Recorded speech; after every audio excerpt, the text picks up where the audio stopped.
Be seated. And Shana Tova. Shana Tova. Never did I think I would begin a Rosh Hashanah service with Barbie, but it has been a weird few years and nothing really surprises me anymore, so here we are. At the end of the Barbie movie, I don't think it's too much of a spoiler, Ruth Handler, the creator of Barbie, explains to this half doll, half human, the complexities of humanity. Ruth teaches, you realize that people only have one end. Ideas live forever. People, not so much. Being human can be very uncomfortable. People make up things like Barbie to endure how uncomfortable it is. And then you die. Barbie is not put off by this. She responds with bravery. I want to be with people, she says. People that create meaning, not something made up. I want to imagine. I don't want to be the idea. This evening and over the next 24 hours, we confront our humanity. We confront the discomfort of being human, the ickiness that is involved in not knowing what the future holds for us, the pain that comes from not always knowing how to act, the aches that come from being kept in a box, not knowing how to escape. Along with this confrontation, though, this evening we also celebrate humanity. We celebrate the possibility, the imagining of what tomorrow, what 5784 could bring. We celebrate the ideas we bring into this world. We celebrate the meaning of taking the hands of our friends and family and being here together. And thank God for that. Thank God for our humanity. If we don't know each other yet, I'm Rabbi Eliana Fischel. I am joined this evening by Rabbi Aaron Miller and by Cantor Suzanne Hamstra, and I am also joined this evening by unbelievable lay leaders that help make this congregation what it is. To my left, your right, we have board members Matthew Reiskin, Jennifer Burzak, and Evan Winston. And to my right, your left, we have a past president, David Burrs, and we have both of our Women of Washington Hebrew presidents, Brenda Holt and Gertie Trachtman, and we are so glad that you all are with us. Hine ma tov u'manayim shevet achim gam yachad, how beautiful it is to be together in community, vulnerable and strong in our shared humanity.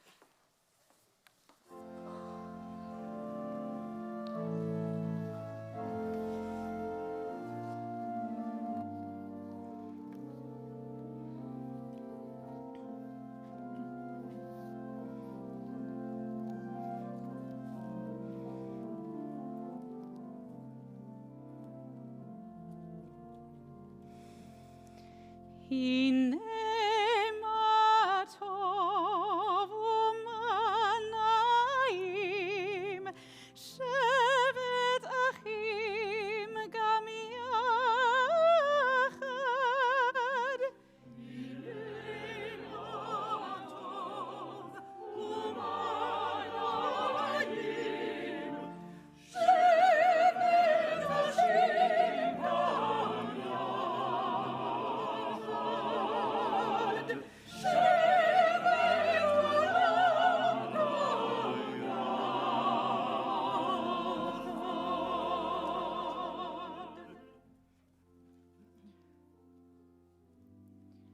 Hine ma tov u'manayim shevet achim gam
my absolute pleasure to invite up one of my favorite clergy partners, Lauren Miller, and my absolute favorite clergy mother, Shelley Fischel, to bring a little more light into our sanctuary this evening to light our holiday candles.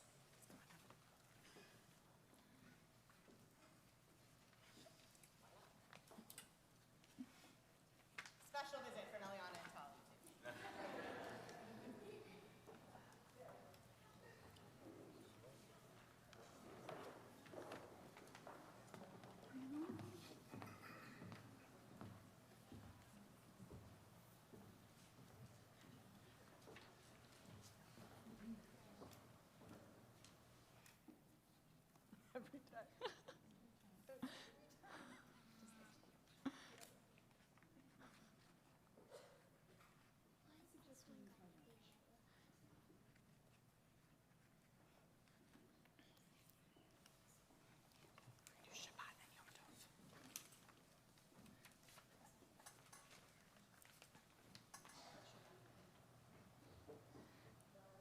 Atah Adonai, Eloheinu melech haolam, asher kitshanu b'mitzvotav, v'tzivanu v'hadlik ner shel Shabbat v'shel tov. Baruch atah Adonai Eloheinu melech haolam, שהחיינו וקיימנו והגיענו לזמן הזה.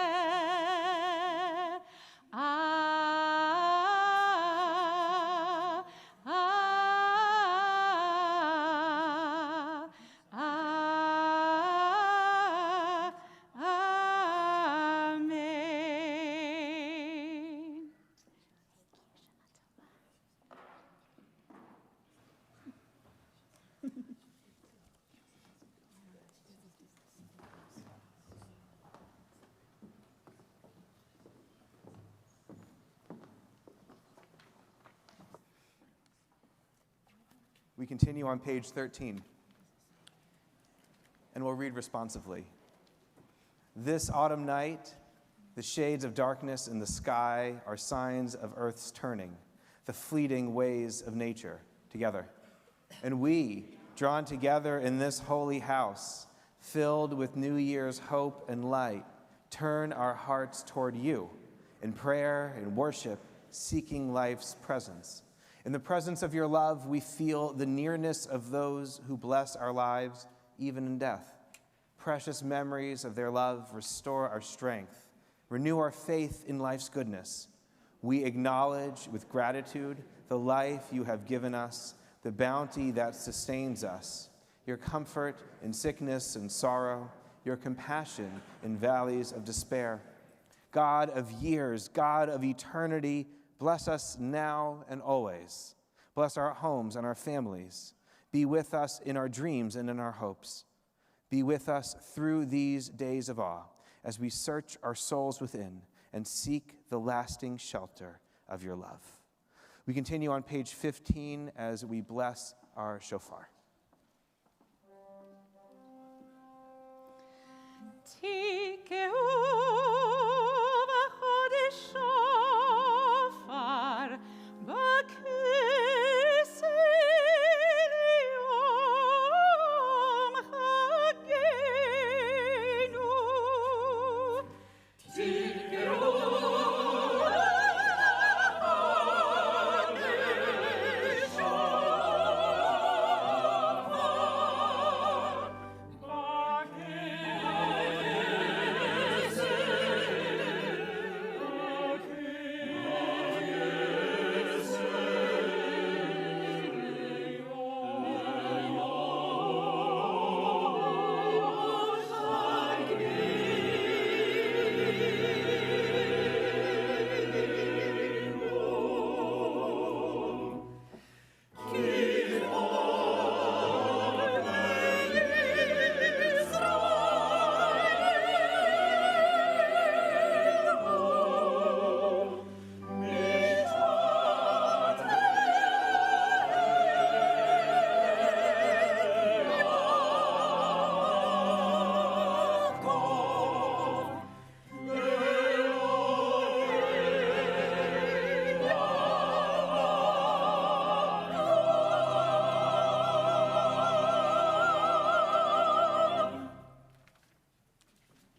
This High Holy Day season is a season of community. It's a season of our congregation coming together.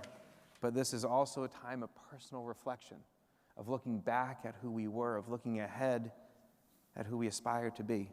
And so we're going to take a moment for silent reflection as we turn to page 16 and enter into the spirit of the High Holy Days. And we're going to give you a moment to read and reflect silently.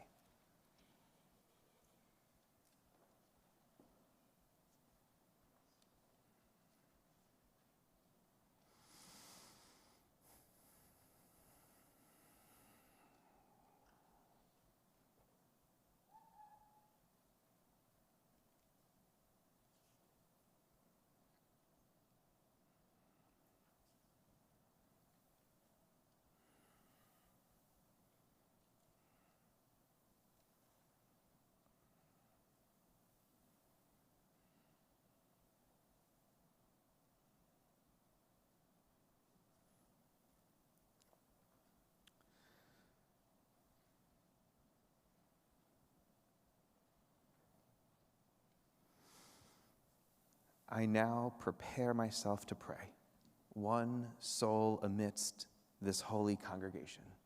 We rise as we continue on page 17.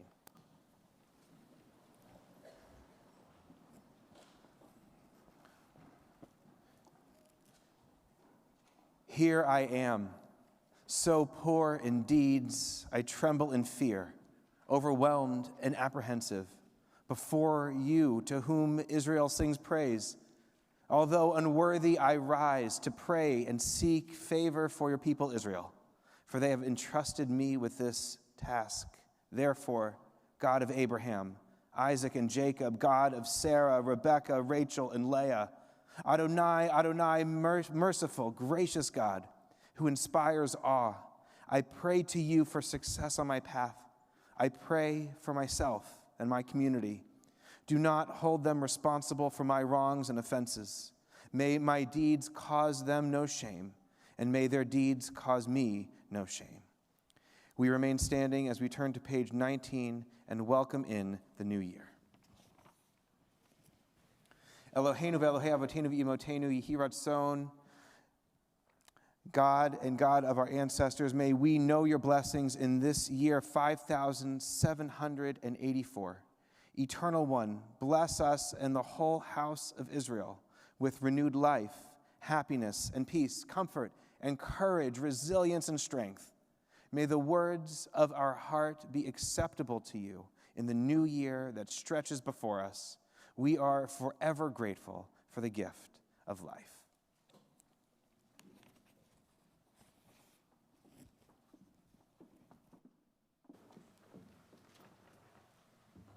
Remain standing as we turn to page 20 for our call to worship.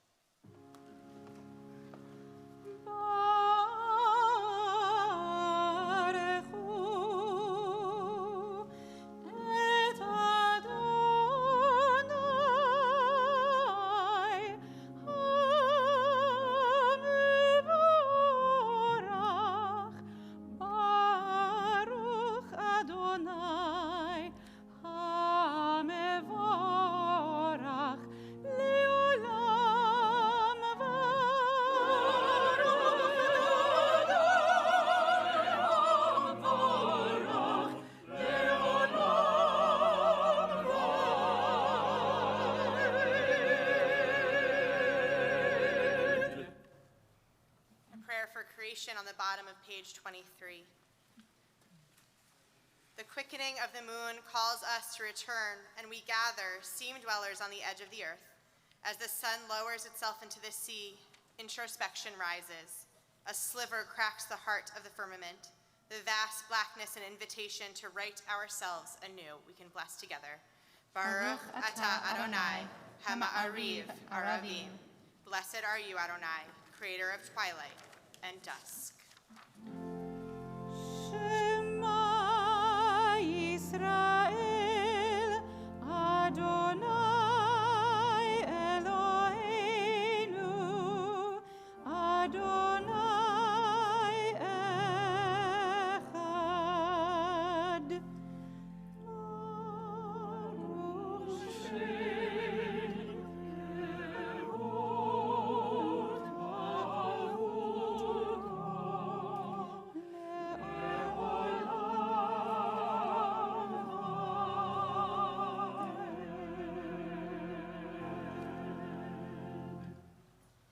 seated as we turn to page 28. ואהבת את אדוני אלוהיך בכל לבבך ובכל נפשך ובכל מעוזיך, והיו הדברים האלה אשר אנוכי מצווך היום על לבביך, ושיננתם לבניך ודיברת בם בשבתך בביתך ובלכתך בדרך ובשוכבך ובקומך, וקשרתם לאות על ידיך, והיו לטוטפות בין עיניך, וכתבתם על מזוזות ביתך ובשעריך, למען תזכרו ועשיתם את כל מצוותי, והייתם קדושים לאלוהיכם. אני אדוני אלוהיכם, אשר הוצאתי אתכם מארץ מצרים, להיות לכם לאלוהים. אני אדוני אלוהיכם, אדוני אלוהיכם אמת. We turn to page 33 and pray responsively. To break the bonds of anger, to be generous of heart. To break the bonds of shame, to live with self-respect. To break the bonds of envy, to serve one another in joy. To break the bonds of boredom, to be attentive to all God's gifts. To break the bonds of fear, to live with courage and strength. to untie the knots of betrayal, to love with fullness of being, to break the bonds of loneliness, to receive a hand of hope, to break the bonds of self-centeredness, to extend a hand of help. Released from the darkness, our people found their freedom at the sea, and we pray for liberation at the dawning of this year.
Page 37. Darkness settles slowly across the horizon. The new year rises before us, its fragile moon awaiting our embrace. Heaven and earth entwine in their annual dance of recreation. A fissure appears in the firmament tonight, an entranceway into new beginnings. Out beyond the swales, the sea expands and contracts, keeping time to the thrumming of the universe. Under this Rosh Hashanah sky, the path before us is uncertain. All we can do is hold each other tight as we make our way home. Our prayer for protection on the facing page.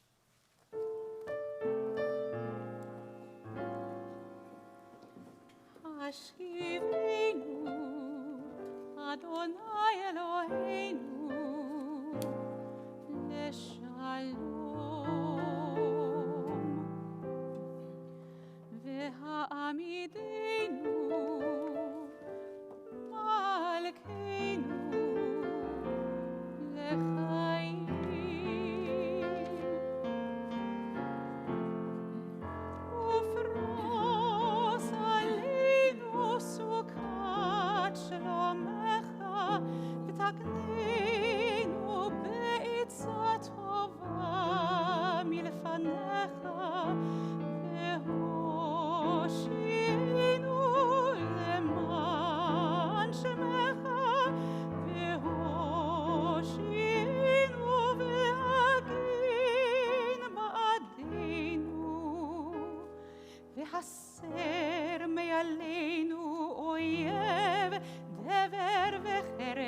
רעב ויגון, והסר שטן מלפנינו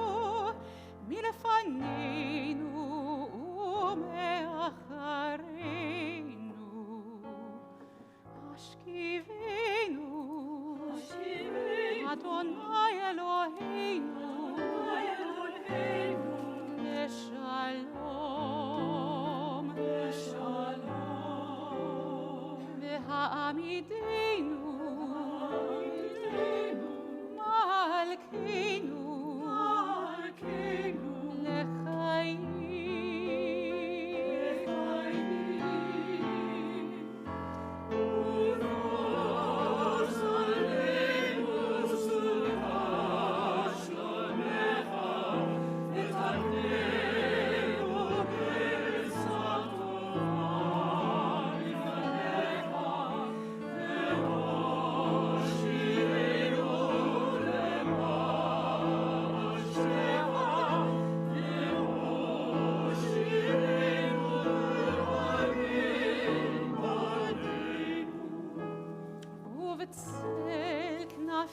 תסתירנו, כי אל שומרנו ומצילנו אתה, כי אל מלך חנון, חנון ורחום אתה, ושמור צאתנו ובואנו לחיים ולשלום, ושמור צאתנו ובואנו לטוב ולעולם, ושמור צאתנו ובואנו לחיים ולשלום, ושמור צאתנו ובואנו לטוב ולעולם, ופרוס עלינו סוכת שלומך,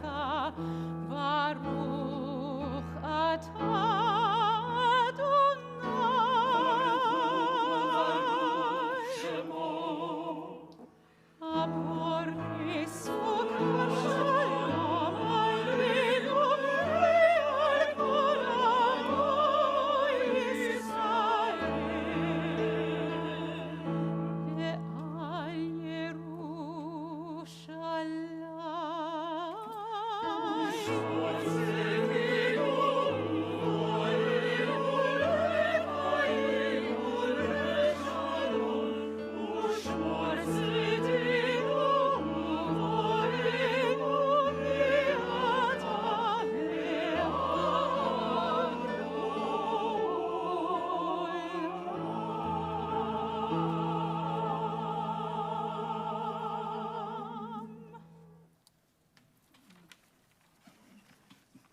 This evening begins Rosh Hashanah, but it also begins Shabbat.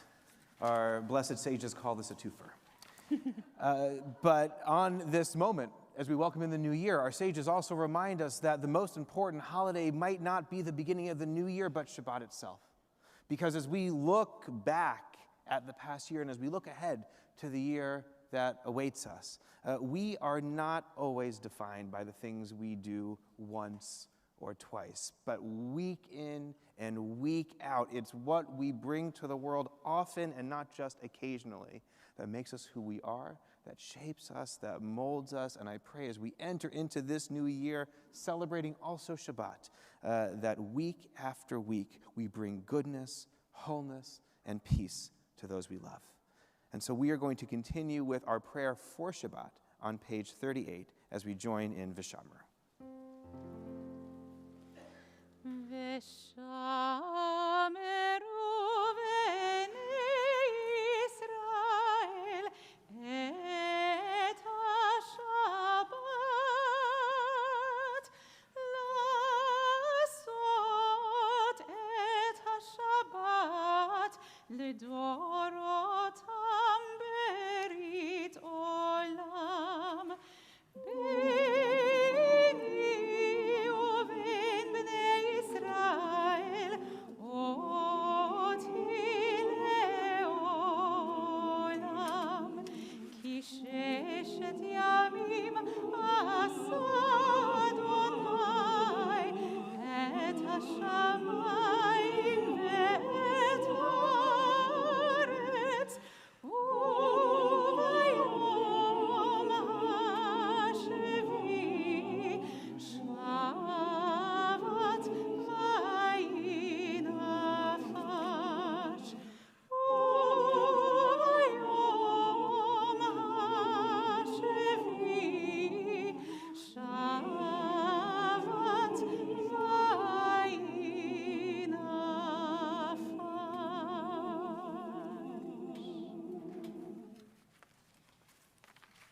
although we took the time to acknowledge Shabbat, our Amida, this Shabbat is not a normal Shabbat melody.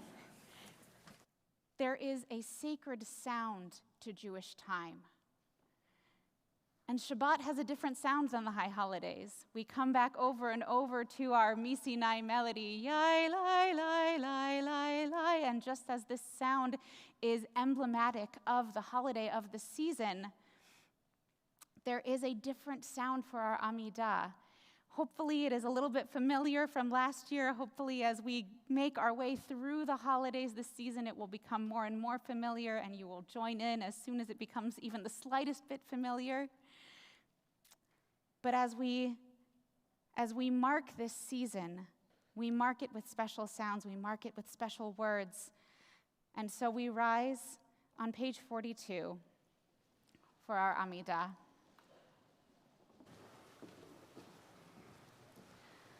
Adonai sefatai tiftach ufi agid tehilatecha. Adonai, open up my lips that my mouth may declare your praise. Baruch atah Adonai, Eloheinu ve'Elohei avotenu ve'imotenu, Elohei Avraham, Elohei Yitzchak, ve'Elohei Yaakov, Elohei Sarah, Elohei Rivka, Elohei Rachel ve'Elohei Leah, Ha'el Hagadol, Hagibor ve'Hanora, El Elyon, Gomel Chasadim Tovim ve'Koneh HaKol, ve'Zocher Chastei Avot ve'Imahot, ומביא גאולה לבני בניהם למען שמו באהבה. זוכרנו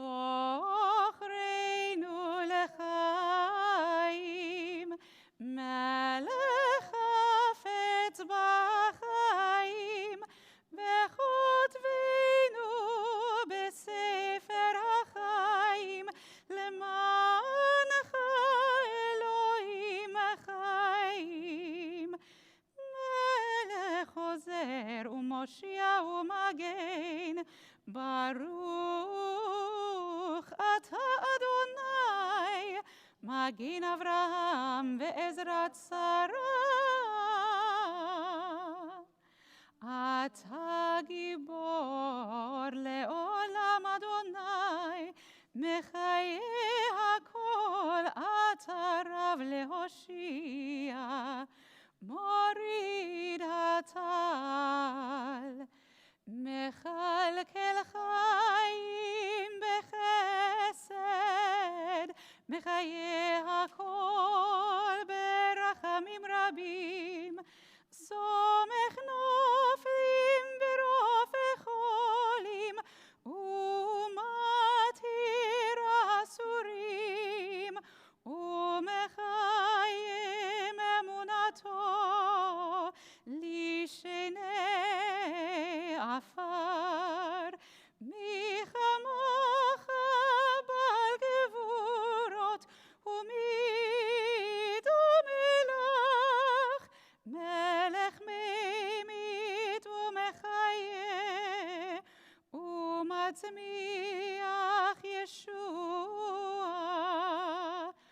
מי כמוך אל הרחמים, זוכר, זוכר יצוריו, לחיים ברחמים, ונאמן אתה לחיות הכל. ברוך אתה אדוני, מחיי הכל.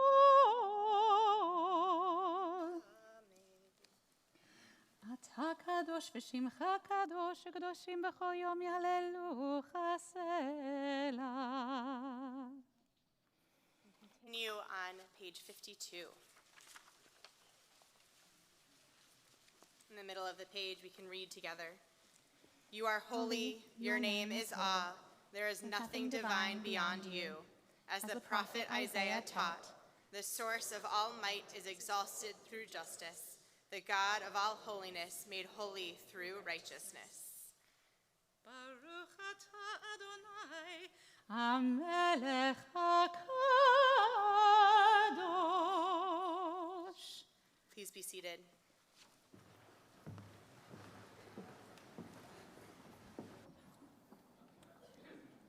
We continue on page 53 together. You chose us with love to be messengers of mitzvot, and through us you made known your aspirations. Among all the many peoples, you gave us a pathway to holiness. Among all the great nations, you uplifted us and made yourself our sovereign. And so we seek you and serve you and celebrate our nearness to your presence. Your great and sacred name has become our calling. Page 54. In your love, eternal our God, you have given us this Shabbat and this day of remembrance, a day for the shofar's joyful sound, remembered and cherished in our hearts, a day of sacred assembly, a day to be mindful of our people's going out of Egypt together. Our God and God of the generations before us, may a memory of us ascend and come before you. May it be heard and seen by you, winning your favor and reaching your awareness, together with the memory of our ancestors, the memory of your sacred city, Jerusalem, and the memory of your people, the family of Israel. May we be remembered for safety, well-being, and favor, for love and compassion, for life and for peace, on this day of remembrance. We continue at the top of page 55. Zochrenu Adonai Eloheinu bo l'tova, eternal our God, remember us. Amen. Ufokdenu vo livracha, be mindful of us and redeem us. Amen. Uhoshienu vo lechaim, for a life of goodness and blessing. Amen. Amen. We continue at the bottom of page 58. Baruch atah Adonai, melech al kol haaretz, mekadesh hashabbat v'Yisrael v'yom hazikaron. Our praise to you, Eternal One, whose power pervades over all the earth. You bring holiness to Shabbat, to the people Israel, and to this day of remembrance.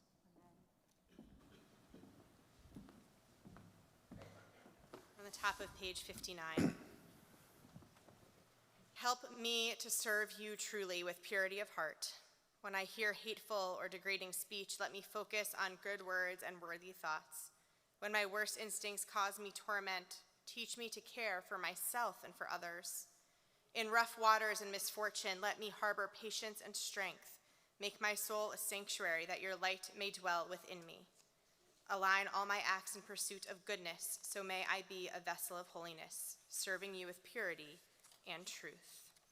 We continue on page 66, asking God to rain down a great peace upon us, not just a little peace, a great peace upon us. May we feel comforted, may we feel calm, may we feel that peace.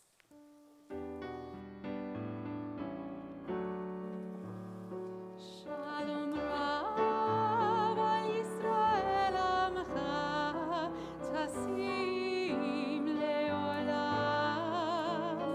Shalom Rav al Yisrael Amcha Tasim Leolam.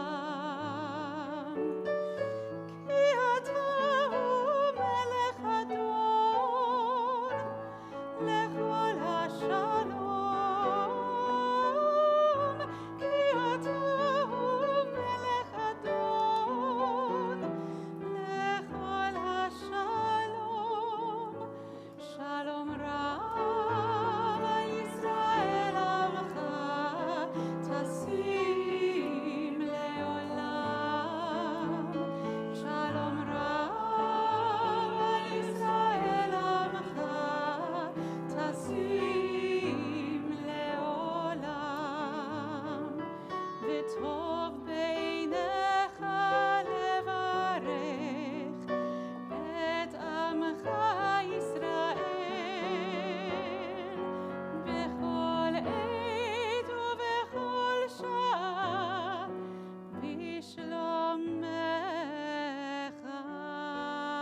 בספר חיים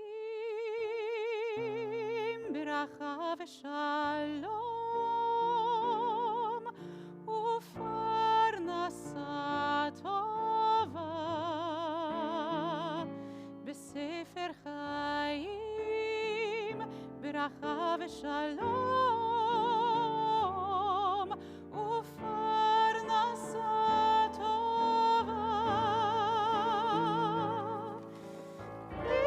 להיזכר וניכתב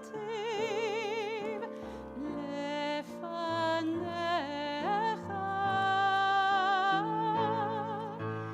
להיזכר וניכתב לפניך.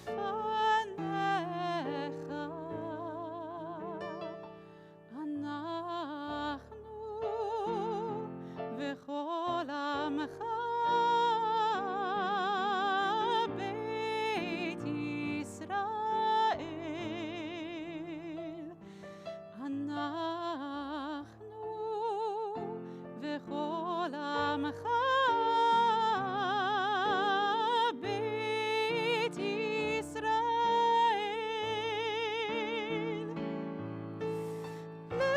לחיים טובים ולשלום. ברוך אתה אדוני עושה השלום.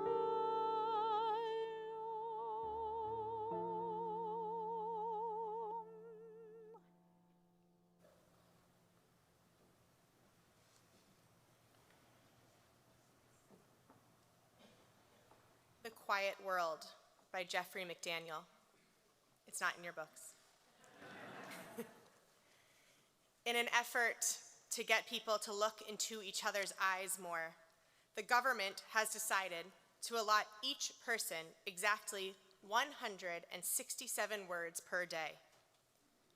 When the phone rings, I put it to my ear without saying hello. In the restaurant, I point at chicken noodle soup.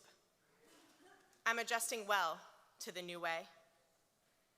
Late at night, I call my long-distance lover, proudly say, I only used 59 today. I saved the rest for you. When she doesn't respond, I know she's used up all her words, so I slowly whisper, I love you, 32 1/3 times. After that, we just sit on the line and listen to each other breathe. We take a moment now to think intentionally about the words we bring up, about the words we want to use. We think deliberately about the prayer we want to offer up this evening as we begin our first day of 5784, as we begin this year. And if no words come to you this evening, great. Perhaps you can just listen to the person breathe next to you. Perhaps it's someone you love, perhaps it's a stranger. Either way, it is prayer, it is holy. We take a moment for silent prayer.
רצון אמריפי וגיון ליבי לפניך אדוני צורי וגואלי.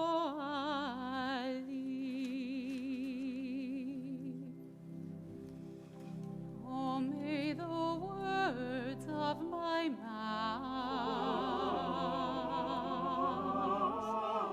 the meditations of my heart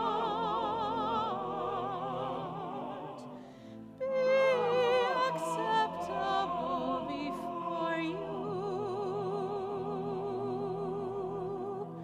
O God, my rock and my redeemer.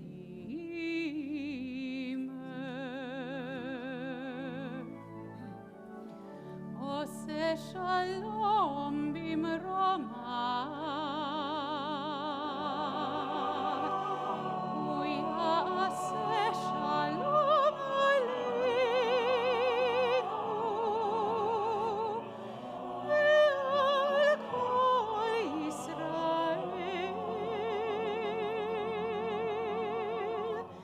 ve'imeru, ve'imeru.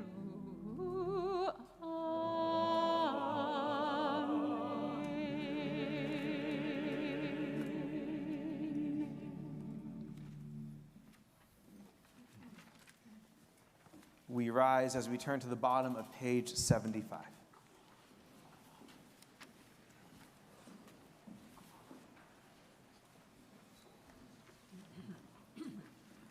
Avinu Malkanu, renew these words. Help us to speak them with conviction and believe their truth. 100 generations have stood before the ark, and they lifted up their voices like flame on the altar. They put their trust in kindness and justice, and they gave their strength to make the promise real. Avinu Malkanu, we haven't forgotten. Avinu Malkanu, bring us back to you. We continue on page 76 for Avinu Malkanu. We will read in the Hebrew, the clergy, and I invite our congregation to read in the English. Avinu Malkanu, ein lanu melech ela ata. Avinu Malkanu, almighty and merciful, you alone are our sovereign. Avinu Malkanu, lemancha rachem Elenu. Avinu Malkanu, for your sake, show us mercy. Avinu Malkanu, aseh imanu lema'an shemecha. Avinu Malkanu, act towards us as befits your name. Avinu Malkanu, shalach refuah shlema lecholei amecha. Avinu Malkanu, bring healing and wholeness to the ill among us. Avinu Malkanu, kara ro'eh gezer dinanu. Avinu Malkanu, allay the harshness of the decree against us. Avinu Malkanu, kotvenu besefer geula v'yeshua.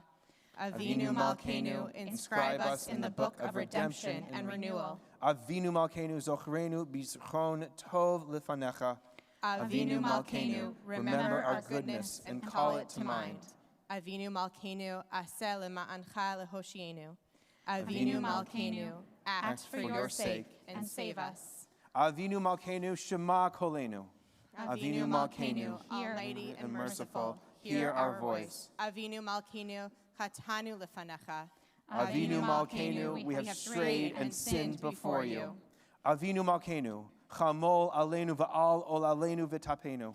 Avinu Malkanu, have compassion on us and on our families. Avinu Malkanu, kale dever v'cherev v'ra'av me'alinu. Avinu Malkanu, halt the onslaught of sickness, violence, and hunger. Avinu Malkanu, kale kol tsar umastin me'alenu. Avinu Malkanu, halt the reign of those who cause pain and terror.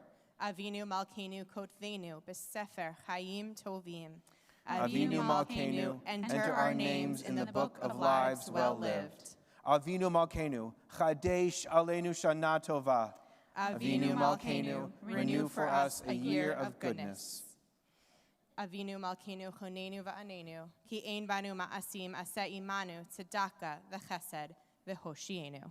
Avinu Malkanu, almighty and merciful, Answer us with grace, for our deeds are wanting.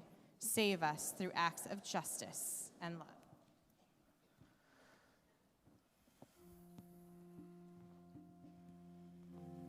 Avinu Malkanu, Shema Kolenu. Avinu Malkanu, Chatanu lefanecha. Avinu Malkanu, Chamol aleinu. Ve'al aleinu, v'tapeinu.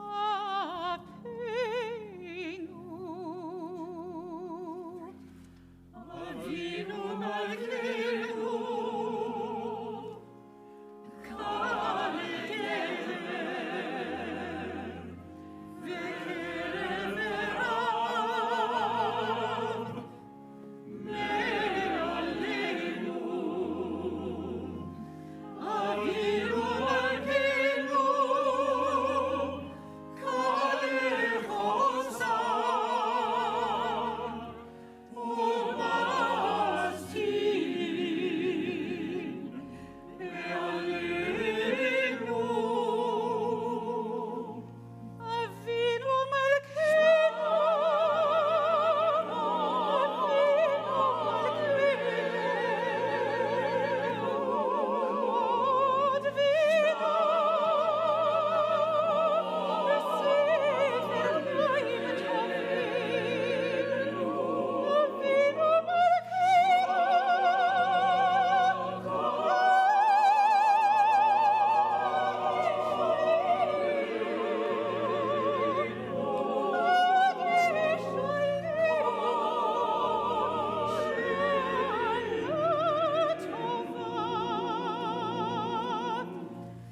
Avinu Malkenu, Avinu Malkenu, Kaddish Elenu, Shana Tova. Avinu Malkenu,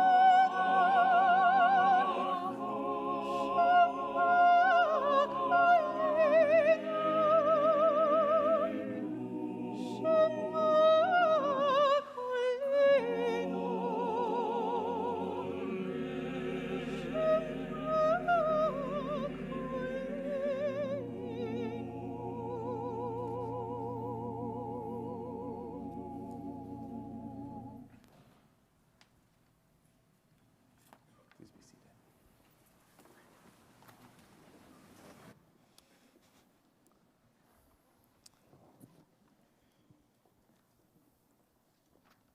I was a pretty good artist when I was a kid, but I peaked early.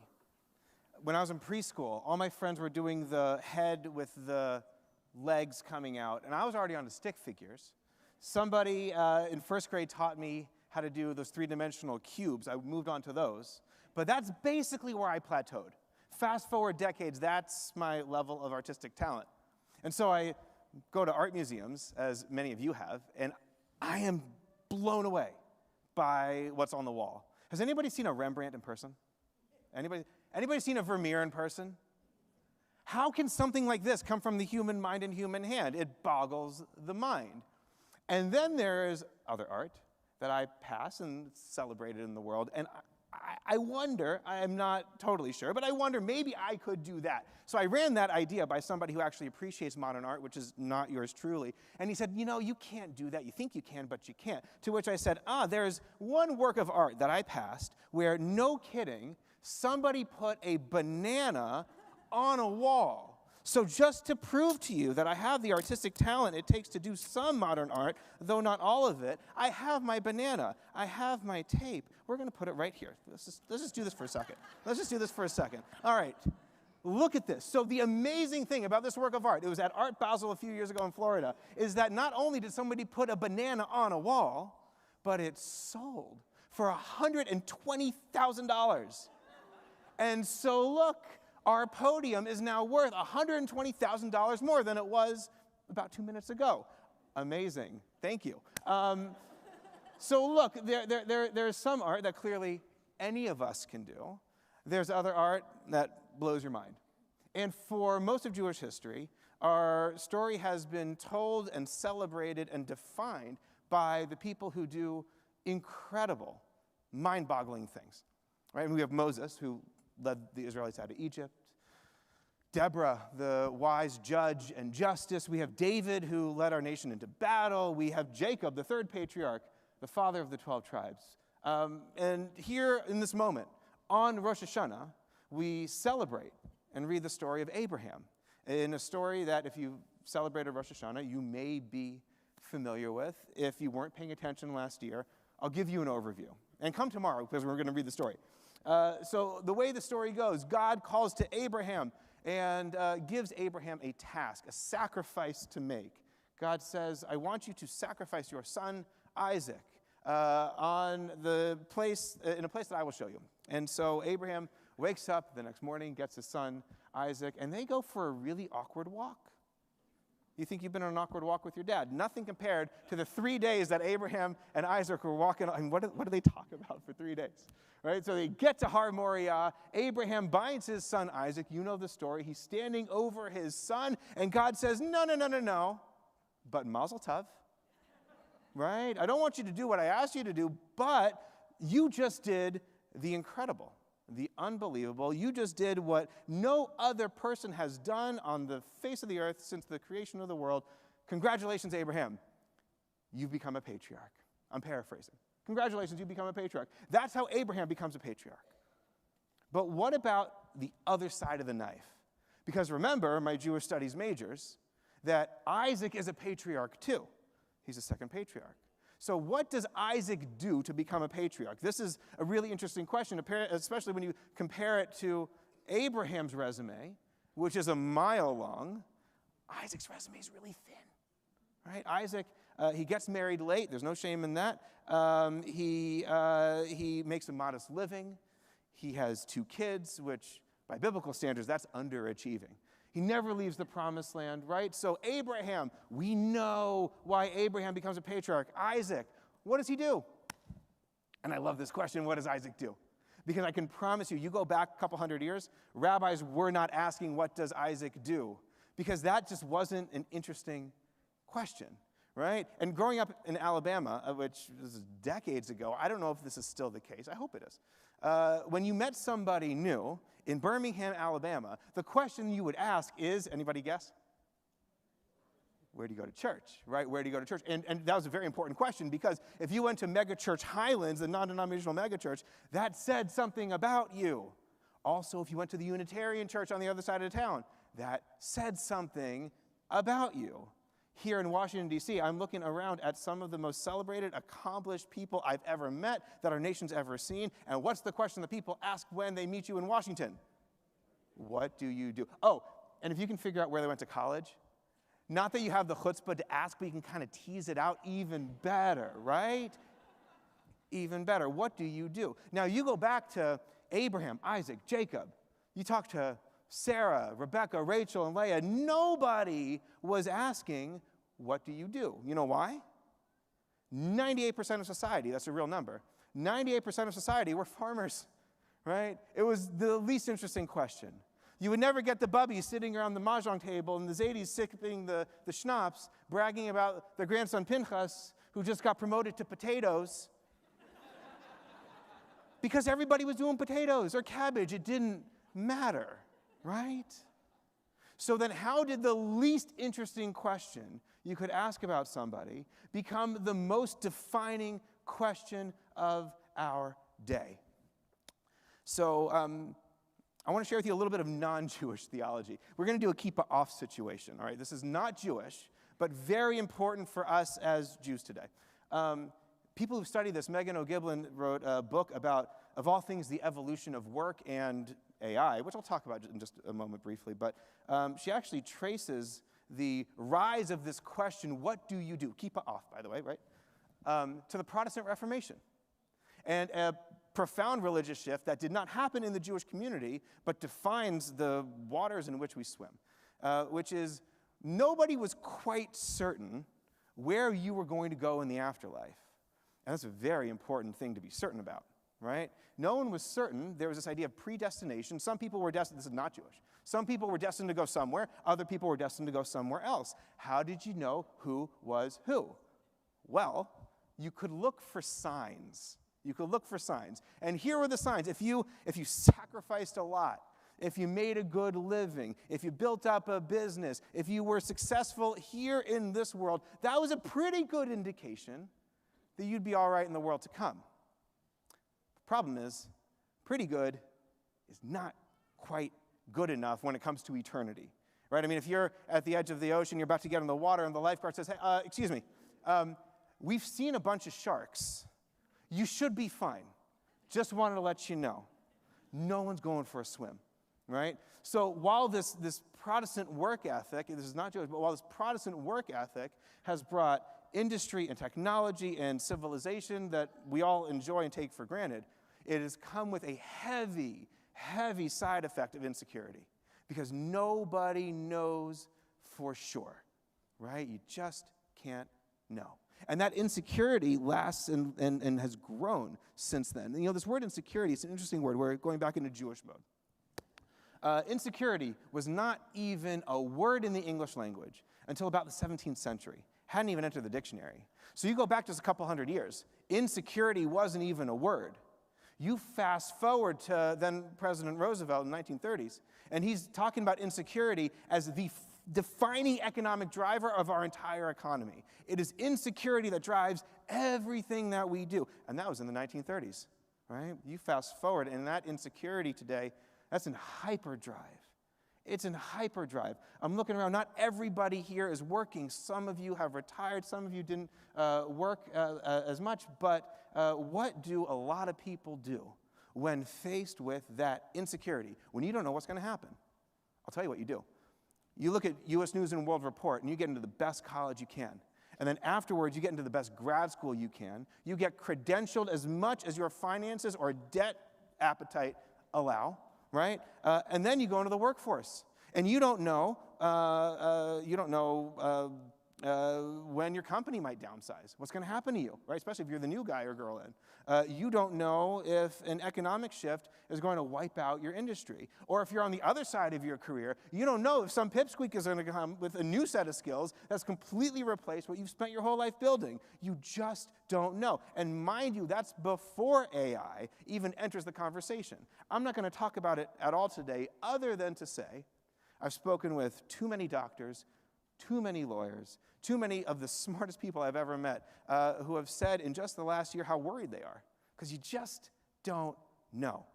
And so you work really hard, you get credentialed, you try to become indispensable, you save a lot, as much as you can, because what happens when the other shoe drops? That's the fear. That's the insecurity. You know what you do when you're afraid? This is not a modern problem, by the way. We've been afraid for a long time. Right? You go back to 10,000 years ago. I don't know if there were lions 10,000 years ago, but go with me for a minute. If you're being chased by a lion, and that adrenaline is coursing through your veins, and the cortisol is pumping, right? You are not thinking, what's the next great book I'm going to read?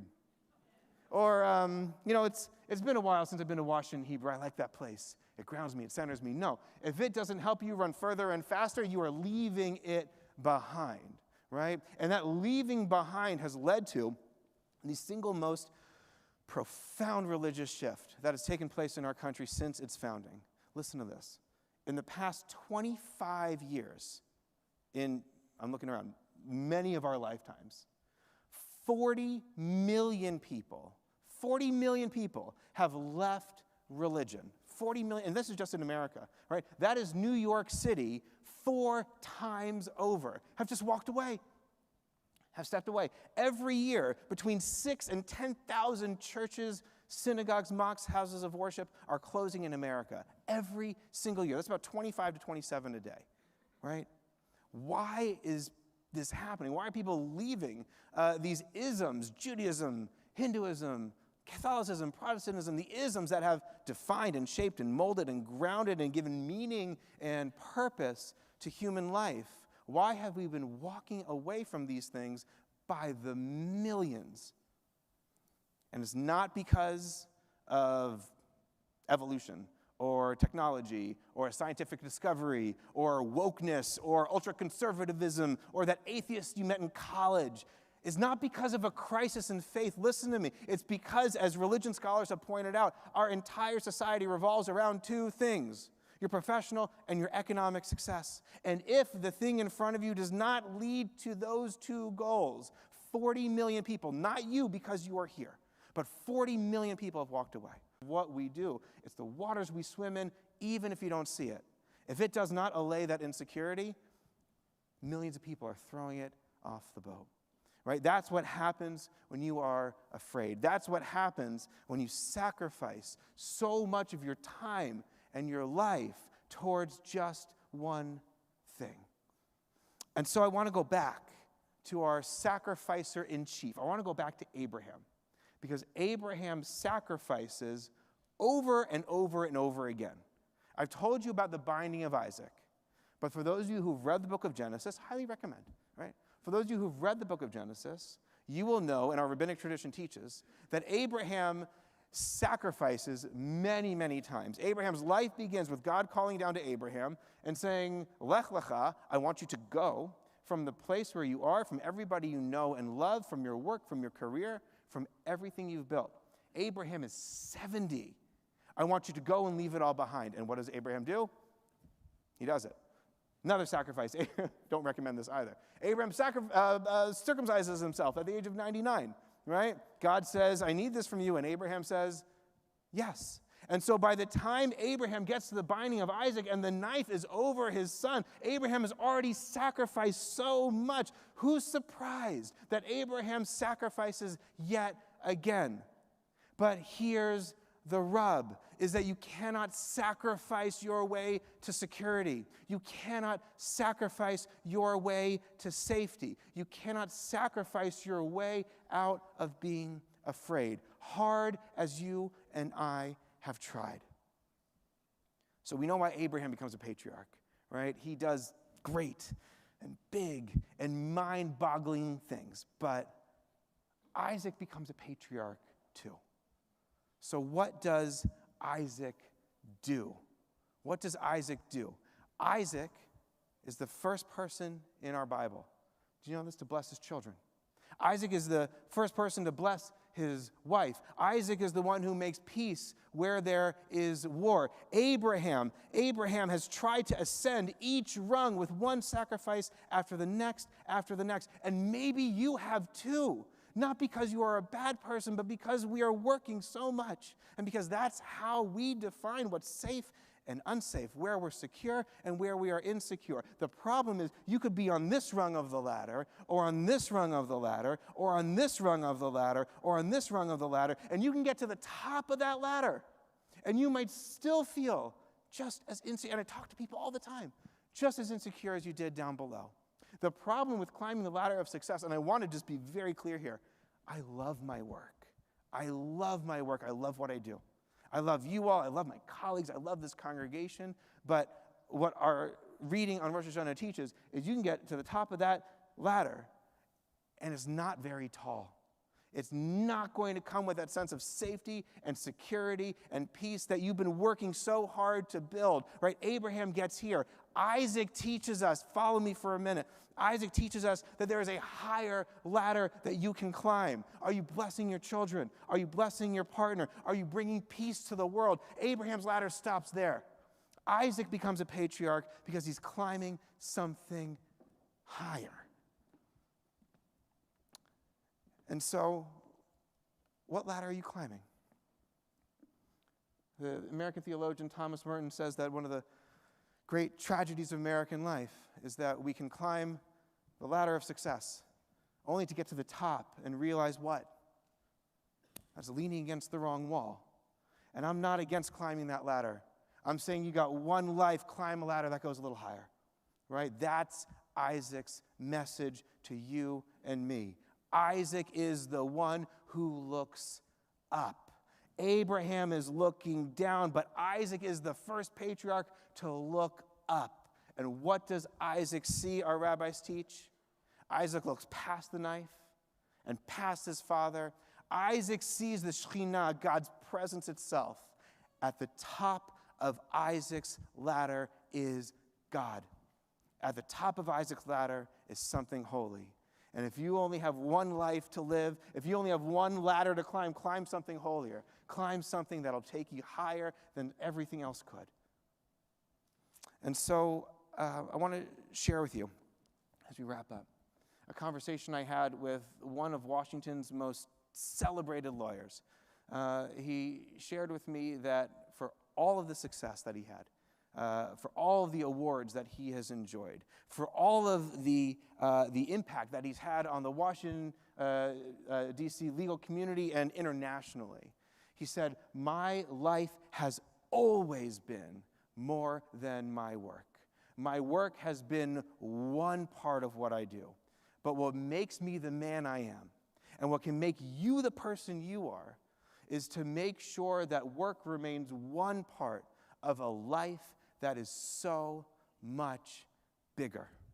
Make sure that work is one part of a life that is so much bigger. Because in the end of the day, you're going to be remembered. And you might be remembered, please God, to 120 and in good health, as we say, by the people who you love, by the people who know you, by the people who remember you. And looking back over the span of now, this is my 13th year at Washington Hebrew, I've written hundreds and hundreds of eulogies. I've had the sacred privilege and the sad honor of memorializing and remembering the life stories of managing partners, business executives, real estate moguls, brilliant doctors who advanced their field. We're Washington Hebrew. That's who we are, right? But the one thing, whether you are any of these people or not, is that come your eulogy, your career is going to get a paragraph, maybe two. Your career is going to get a paragraph of your life story, maybe two. And here's the question. Do you want it to be any longer than that? Right? Do you want your career section of your eulogy to be any longer than that? Right? That's the question that we're asking as we enter into this new year. As we enter into this new year, I'd like to share a reading, a poem that we read at funerals that captures the essence of this moment of newness, where the poet and Rabbi Alvin Fine writes that victory lies not at some high place along the way, but in having made the journey stage by stage, a sacred pilgrimage. Victory lies not at some high place along the way, but in having made the journey stage by stage, a sacred pilgrimage. The book of life is open today on Rosh Hashanah. As we enter into the new year, the book that tells the story of our lives is open before us, is open before the people we love, is open before God. The question is not, does one chapter say? The question isn't, how full is this one paragraph of your life? But what does the rest of the book say? Your book of life is open today. What will the rest of it say? Shana Tova. It's a really old city, stuck between the dead and the living. So I thought to myself, sitting on a graveyard shelf, as the echo of heartbeats from the ground below my feet fill the cemetery in the center of Queens. I started running the maze of the names and the dates, some older than others, skyscrapers, little tombstone brothers, with Manhattan behind her, 3 million stunning reminders, built a cemetery in the center of Queens. You said, remember that life is not meant to be wasted. We can always be chasing the sun. So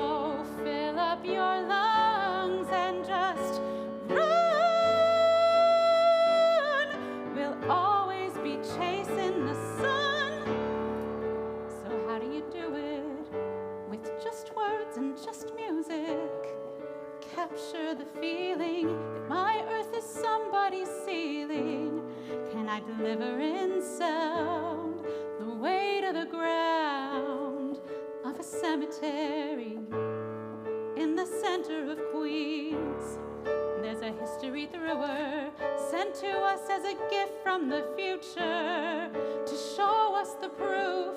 More than that, it's to dare us to move and to open our eyes and to learn from the sky, from a cemetery in the center of Queens. You said, remember that life is not meant to be wasted. We can always be chasing the sun. So fill up your lungs and just run. But always be chasing the sun. All we can do is try.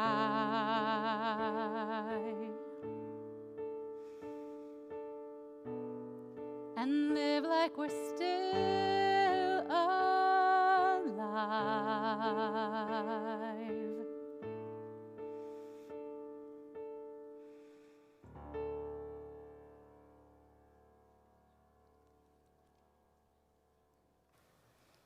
We rise and turn to page 83 for Elenu.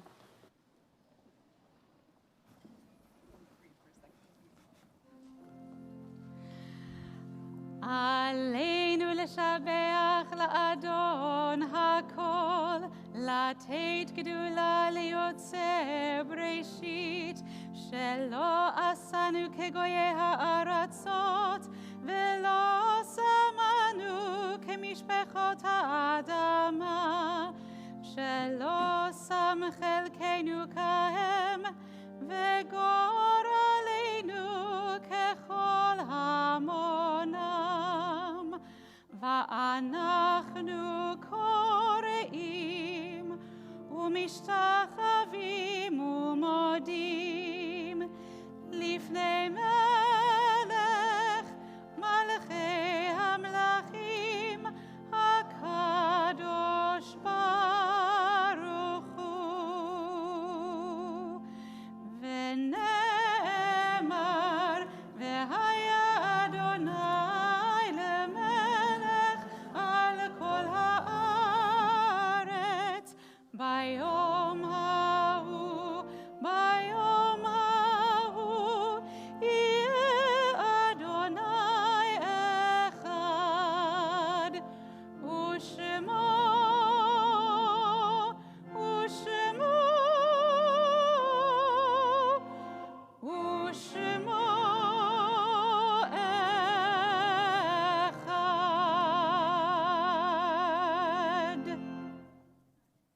You may be seated.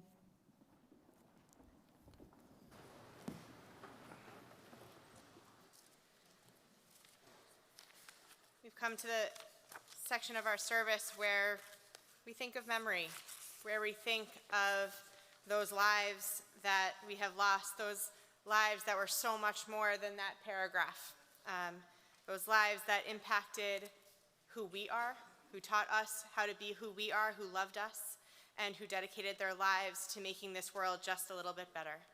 Since this evening is also Shabbat, we will be reciting the names of those yartzeits who fall during this week. And so this evening, Washington Hebrew remembers Norman Ackerman, Jeremiah Barth, Richard A. Bennett Jr., Catherine Kitty Burke, Tilly Blackatone, Florence M. Bokanek, Nathan Bragman, K. Robert Breslaw, Nettie Norman Brett, Warren Daniel Brill, Madeline Brodsky, Dora Brody, Joy Badowski, Joseph Cohen, Elena Freeman Epstein, Sophie Feldman, William Fellheimer, Rose H. Fischel, Zeldy Freibush, Fanny Gassenheimer, David E. Gitchner, Francis W. Goldberg, Billy Goldstein, Jack Gordon, Lois Gordon, Lawrence Gurin, Melvin A. M. Gustorf Jr., Norman Hannenbaum, Milton Harris, Oscar Heinemann, Bruce S. Hendricks, Fanny Hertzberg, Esther Ornstein Hurston, Hannah Jacobs, Leonard W. Jacobs, Louis Janoff, William Janoff, Evelyn Kaplan, Warren Kaplan, Helen C. Kaufman, Joseph D. Kaufman, Helen Cohn Kaufman, Nora Kaplan Kirkpatrick, Ruth Klein, Roberta Lehrer, Lawrence L. Levy, J. Edgar Lichtenstein, Benjamin Livingston, Benjamin R. Marcus, Hiram Baker Martis, Elaine Carliner Millstone, Irving Moskowitz, Gertrude Oblon, Julia Oppenheimer, Bernard H. Ostrow, Toby B. Pine, Harry Pinson, Sharon Post, Bernard Ress, Valentin J. Riva, Leroy Robbins, Faye Rose, Rose Rosenberg, Fanny Rich Rosenthal, Bernard J. Sadoff, Judy Sadegor, Jerome Lewis Sandler, Harvey Scherer, Leo S. Schonthal, Johanna P. Siegel, Abraham Shapiro, Lillian Shapiro, Leo W. Simon, Doris R. Sloan, Edward Smith, Marnie F. Smith, Abraham Taubman, Blanche B. Tobriner, Sylvia Walker, Alfred Weinberg, Betty Weinreb, Seymour Weinreb, Nelson Allen Whizzer, Lawrence Winnick, Mary Winnick, Tina Winston, Jerry Zabin, and those recently laid to rest: Doris Elaine Slavin, Donald Freeman, Susan Urofsky, Gloria Sterling, Shelton A. Polster, Penelope Kilburn, William Lane, Rabbi Matthew Simon, Thomas Nordlinger, Irving Mises. To those names, we also think this evening of all those people in our families and our loved ones who just the holidays bring up their absence, the chairs we wish that were filled this evening that are not. And so for anyone who is thinking of someone today, whether I mispronounced their name in our list, and if I did, I apologize. If the name was not announced, or if you're just thinking of someone today, you can feel free to put your hand on your heart, and we'll rise together on page 90 for Mourner's Kaddish.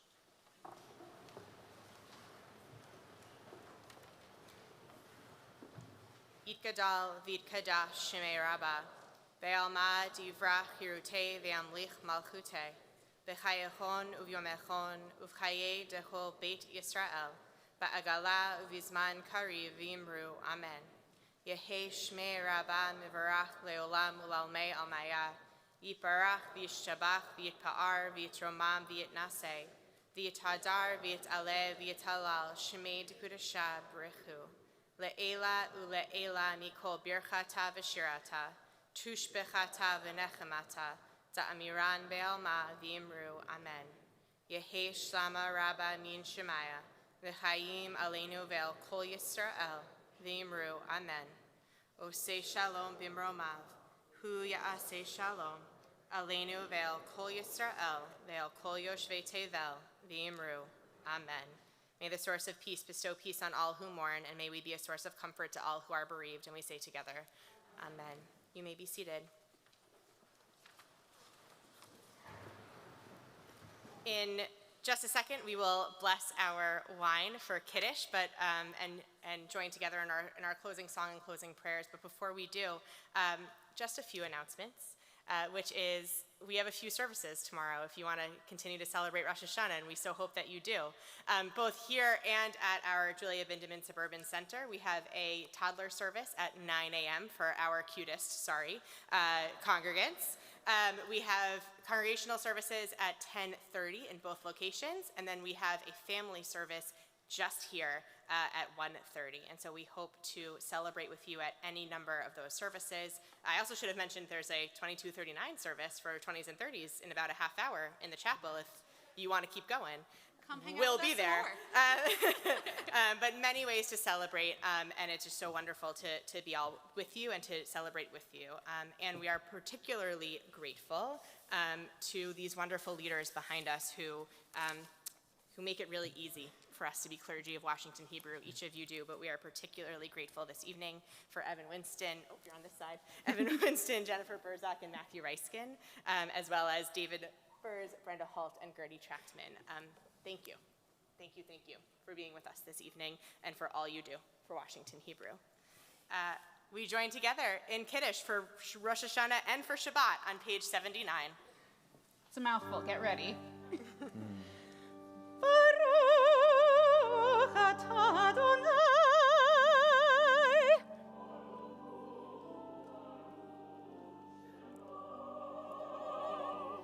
Eloheinu melech haolam, borei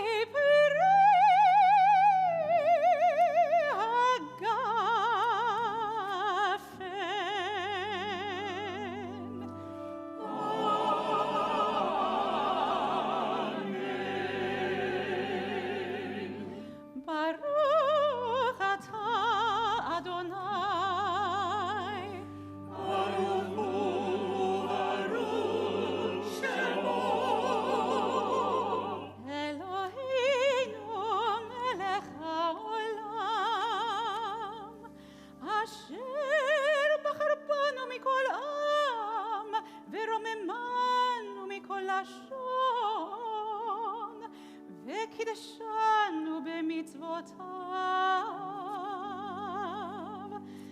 ותיתן לנו אדוני אלוהינו באהבה את יום השבת הזה ואת יום הזיכרון הזה, יום זיכרון תורה באהבה מקרא הקודש, זכר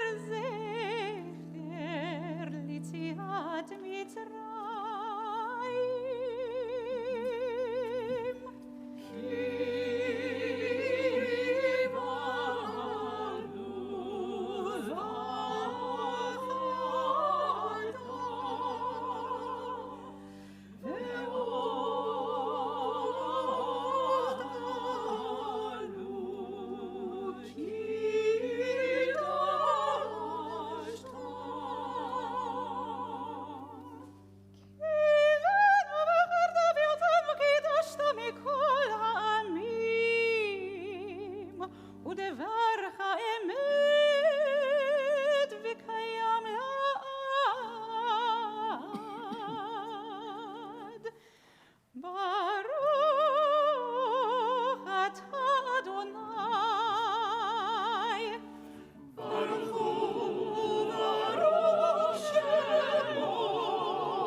Kaddish Shabbat v'Yisrael v'yom hazikaron.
And as I take our banana off our podium, we are going to conclude our service on page 94 as we join together in Adon Olam.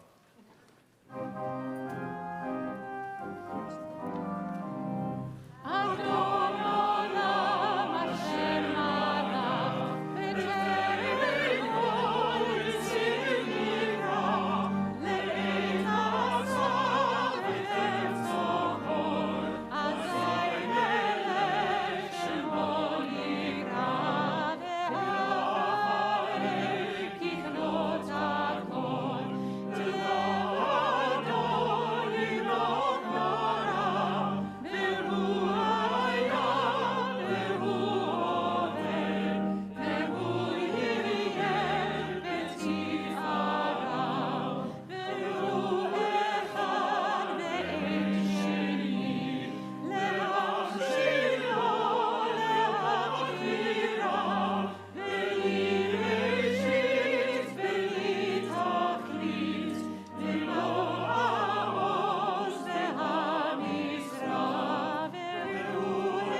is open today. The book of your life is open today. What will the whole story say? L'shana tova tikatevu, may each of you, may each of us be inscribed for a blessing in the book of life. Shana tova, shana tova.